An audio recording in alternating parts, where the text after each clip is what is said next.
A Journey to the Center of the Earth, by Jules Verne, Chapter 8, Serious Preparations for Vertical Descent. Altona, which is but a suburb of Hamburg, is the terminus of the Kiel Railway, which was to carry us to the belts. In 20 minutes we were in Holstein. At 6:30 the carriage stopped at the station. My uncle's numerous packages, his voluminous impedimenta, were unloaded, removed, labelled, weighed, put into the luggage vans, and at 7 we were seated face to face in our compartment. The whistle sounded, the engine started, we were off. Was I resigned? No. Not yet, yet the cool morning air and the scenes on the road, rapidly changed by the swiftness of the train, drew me away somewhat from my sad reflections. As for the professor's reflections, they went far in advance of the swiftest express. We were alone in the carriage, but we sat in silence. My uncle examined all his pockets and his travelling bag with the minutest care. I saw that he had not forgotten the smallest matter of detail. Amongst other documents, a sheet of paper, carefully folded, bore the heading of the Danish consulate with the signature of W. Christiansen, consul at Hamburg and the professor's friend. With this we possessed the proper introductions to the governor of Iceland. I also observed the famous document most carefully laid up in a secret pocket in his portfolio. I bestowed a malediction upon it, and then proceeded to examine the country. It was a very long succession of uninteresting loamy and fertile flats, a very easy country for the construction of railways, and propitious for the laying down of these direct level lines so dear to railway companies. I had no time to get tired of the monotony, for in 3 hours we stopped at Kiel, close to the sea. The luggage being labelled for Copenhagen, we had no occasion to look after it. Yet the professor watched every article with jealous vigilance, until all was safe on board. There they disappeared in the hold. My uncle, notwithstanding his hurry, had so well calculated the relations between the train and the steamer that we had a whole day to spare. The steamer Eleonora did not start until night. Then sprang a feverish state of excitement in which the impatient irascible traveller devoted to petition the railway directors and the steamboat companies and the governments which allowed such intolerable slowness.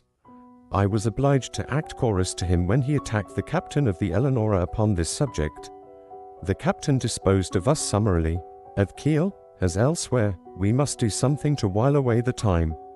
What with walking on the verdant shoals of the bay within which nestles the little town, exploring the thick woods which make it look like a nest embowered amongst thick foliage, admiring the villas, each provided with a little bathing house, and moving about and grumbling, at last 10 o'clock came. The heavy coils of smoke from the Eleonora's funnel unrolled in the sky, the bridge shook with the quivering of the struggling steam, we were on board, and owners for the time of 2 berths, one over the other, in the only saloon cabin on board. At 15:15 the moorings were loosed and the throbbing steamer pursued her way over the dark waters of the Great Belt. The night was dark, there was a sharp breeze and a rough sea, a few lights appeared on shore through the thick darkness. Later on, I cannot tell when, the dazzling light from some lighthouse threw a bright stream of fire along the waves, and this is all I can remember of this first portion of our sail. At 7 in the morning we landed at Korsa, a small town on the west coast of Zealand. There we were transferred from the boat to another line of railway, which took us by just as flat a country as the plain of Holstein. 3 hours' travelling brought us to the capital of Denmark. My uncle had not shut his eyes all night. In his impatience I believe he was trying to accelerate the train with his feet. At last he discerned a stretch of sea. The Sound, he cried. At our left was a huge building that looked like a hospital. "That's a lunatic asylum," said one of our travelling companions. "Very good," thought I, "just the place we want to end our days in, and great as it is, that asylum is not big enough to contain all Professor Leidenbrock's madness." At 10 in the morning, at last, we set our feet in Copenhagen. The luggage was put upon a carriage and taken with ourselves to the Phoenix Hotel in Breda Gate. This took half an hour, for the station is out of the town.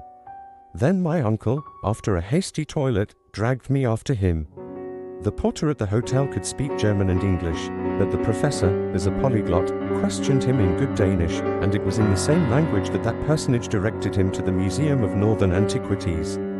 The curator of this curious establishment, in which wonders are gathered together out of which the ancient history of the country might be reconstructed by means of its stone weapons, its cups and its jewels, was a learned savant, the friend of the Danish consul at Hamburg, Professor Thomsen. My uncle had a cordial letter of introduction to him. As a general rule, one savant greets another with coolness. But here the case was different. M. Thompson, like a good friend, gave the Professor Leidenbrock a cordial greeting, and he even vouchsafed the same kindness to his nephew. It is hardly necessary to say the secret was sacredly kept from the excellent curator. We were simply disinterested travelers visiting Iceland out of harmless curiosity. M. Thompson placed his services at our disposal, and we visited the quays with the object of finding out the next vessel to sail. I was yet in hopes that there would be no means of getting to Iceland. But there was no such luck. A small Danish schooner, the Valkyria, was to set sail for Reykjavik on the 2nd of June. The captain, M. Verne, was on board. His intending passenger was so joyful that he almost squeezed his hands till they ached. That good man was rather surprised at his energy. To him it seemed a very simple thing to go to Iceland, as that was his business, but to my uncle it was sublime. The worthy captain took advantage of his enthusiasm to charge double fares, but we did not trouble ourselves about mere trifles. "You must be on board on Tuesday, at 7 in the morning, said Captain Verne, after having pocketed more dollars than were his due. Then we thanked M. Thompson for his kindness, and we returned to the Phoenix Hotel. It's all right, my uncle repeated. How fortunate we are to have found this boat ready for sailing. Now let us have some breakfast and go about the town. We went first to Kongens Nytorv, an irregular square in which are two innocent-looking guns, which need not alarm anyone. Close by, at number 5, there was a French restaurant, kept by a cook of the name of Vincent, where we had an ample breakfast for 4 marks each, 2s. 4d. Then I took a childish pleasure in exploring the city. My uncle let me take him with me, but he took notice of nothing, neither the insignificant King's Palace, nor the pretty 17th century bridge, which spans the canal before the museum, nor that immense cenotaph of Thorwaldsen's, adorned with horrible mural painting, and containing within it a collection of the sculptor's works, nor in a fine park the toy-like chateau of Rosenberg, nor the beautiful Renaissance edifice of the Exchange, nor its spire composed of the twisted tails of 4 bronze dragons, nor the great windmill on the ramparts, whose huge arms dilated in the sea breeze like the sails of a ship. What delicious walks we should have had together, my pretty Verlandaise and I, along the harbour where the 2-deckers and the frigate slept peaceably by the red roofing of the warehouse, by the green banks of the strait, through the deep shades of the trees amongst which the fort is half concealed, where the guns are thrusting out the black throats between branches of alder and willow.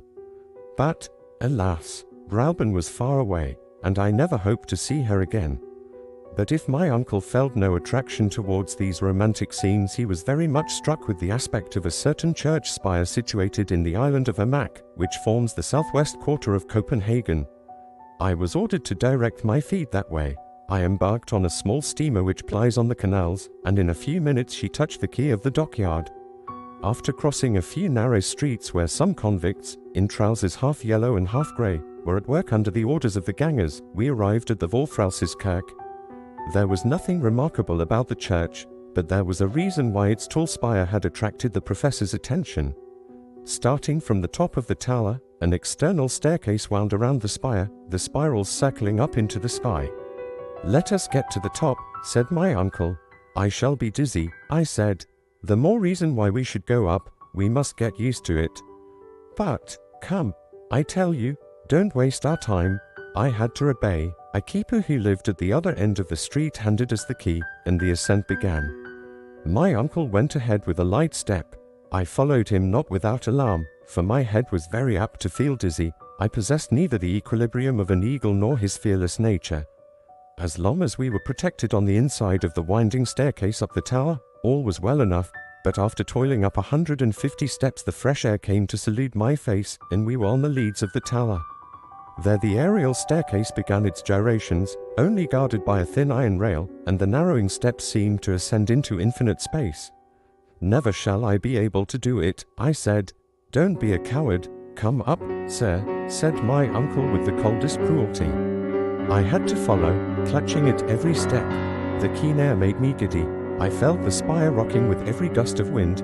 My knees began to fail. Soon I was crawling on my knees, then creeping on my stomach. I closed my eyes. I seemed to be lost in space. At last I reached the apex, with the assistance of my uncle dragging me up by the collar. "Look down," He cried, "Look down well, you must take a lesson in abysses." I opened my eyes. I saw houses squashed flat as if they had all fallen down from the skies. A smoke fog seemed to drown them. Over my head ragged clouds were drifting past, and by an optical inversion they seemed stationary, while the steeple, the ball and I were all spinning along with fantastic speed. Far away on one side was the green country, on the other the sea sparkled, bathed in sunlight. The sound stretched away to Elsinore, dotted with a few white sails, like seagulls' wings, and in the misty east and away to the northeast lay outstretched the faintly shadowed shores of Sweden. All this immensity of space whirled and wavered, fluctuating beneath my eyes. That I was compelled to rise, to stand up, to look. My first lesson in dizziness lasted an hour. When I got permission to come down and feel the solid street pavements, I was afflicted with severe lumbago. "Tomorrow we will do it again," said the professor. And it was so. For 5 days in succession, I was obliged to undergo this anti-vertiginous exercise, and whether I would or not, I made some improvement in the art of lofty contemplations.